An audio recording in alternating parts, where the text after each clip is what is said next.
एक राजा था जिसकी 4 पत्नियां थी। वो राजा अपने चारों पत्नियों से प्यार तो करता था, लेकिन चौथी पत्नी को सबसे ज्यादा प्यार करता था। हमेशा उसके लिए कुछ उपहार लाता, उसकी खुशी का पूरा ध्यान रखता, महंगे महंगे तोहफे देते रहता। साम्राज्य में सबसे बेहतरीन चीजें वो उस चौथी पत्नी को दे दिया करता था।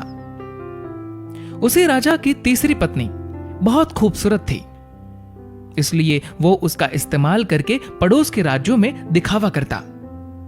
वो उससे सिर्फ इसलिए प्यार करता था क्योंकि उसकी मदद से वो पड़ोस के राज्यों के राजाओं को जलाता रहता था। उसी राजा की जो दूसरी नंबर की पत्नी थी, वो बहुत अच्छी थी, शांत स्वभाव वाली थी और गुणों से संपूर्ण थी। जब भी राजा को अपने राज्य में कोई बड़ी समस्या का सामना करना पड़ता था या कोई बड़ी मुसीबत में होता और उसे फैसले लेने में दिक्कत होती, तब वो राजा दूसरी नंबर की पत्नी के पास जाता और वो इतनी बुद्धिमान थी कि बहुत आसानी से राजा की बड़ी से बड़ी समस्या का हल बताकर राजा को खुश कर देती। अब राजा की जो पहले नंबर की पत्नी थी, वो बहुत वफादार, बहुत ही ईमानदार थी। वो हमेशा राजा की सेहत का ध्यान रखती, राजा की संपत्ति की रक्षा करती और हमेशा उसको राजा के सेहत की फिक्र रहती। लेकिन राजा इस पत्नी के मामले में बहुत ही नादान था। राजा इस पहली पत्नी को शायद ही कभी नोटिस भी करता। प्रेम तो बहुत दूर की बात, पूरे दिन में शायद ही एक बार भी इस पत्नी का ध्यान भी आता। एक दिन राजा बीमार पड़ गया, इतना बीमार कि उसे यह एहसास हो गया था कि वो अब हमेशा के लिए इस दुनिया से विदा होने वाला है।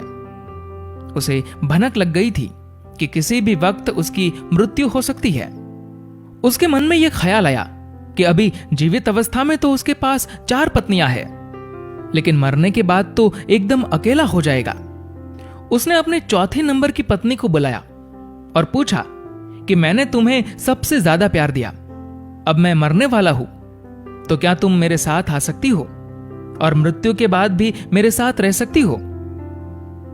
चौथी पत्नी बिना एक भी शब्द बोले राजा से दूर चली गई। राजा को उसका यह रूप देखकर बहुत दुख हुआ। उसने अब सोचा कि वक्त बर्बाद करने से कोई मतलब नहीं है, इसलिए जल्दी से उसने अपनी तीसरी पत्नी को बुलाया और वही सवाल दोहराया कि क्या तुम मेरे साथ मर सकती हो और मृत्यु के बाद तुम मेरे साथ रह सकती हो?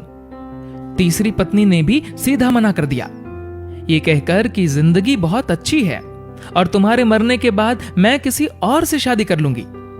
जब ये शब्द तीसरी पत्नी से सुने तो राजा का हृदय एकदम से टूट गया। अब बिना देर किए उसने अपनी दूसरी पत्नी को बुलाया और वही सवाल दोहराया। राजा ने सोचा, अभी तक हर समस्या का समाधान इस दूसरी पत्नी ने किया है, तो इसका भी हल उसके पास जरूर होगा। लेकिन राजा को इस बार भी निराशा ही हाथ लगी। इस पत्नी ने कह दिया कि माफ करना, क्योंकि इस बार मैं आपकी कोई मदद नहीं कर सकती। राजा पूरी तरह से टूट गया। फिर बाहर से एक आवाज आई कि मैं तुम्हारे साथ चलूंगी, चाहे तुम जहां भी जाओ मैं साथ दूंगी। राजा ने आंखों में आंसुओं के साथ नजरें उठाई और देखा तो ये पहली पत्नी थी। ये पहली पत्नी बहुत बीमार और दुखी दिख रही थी।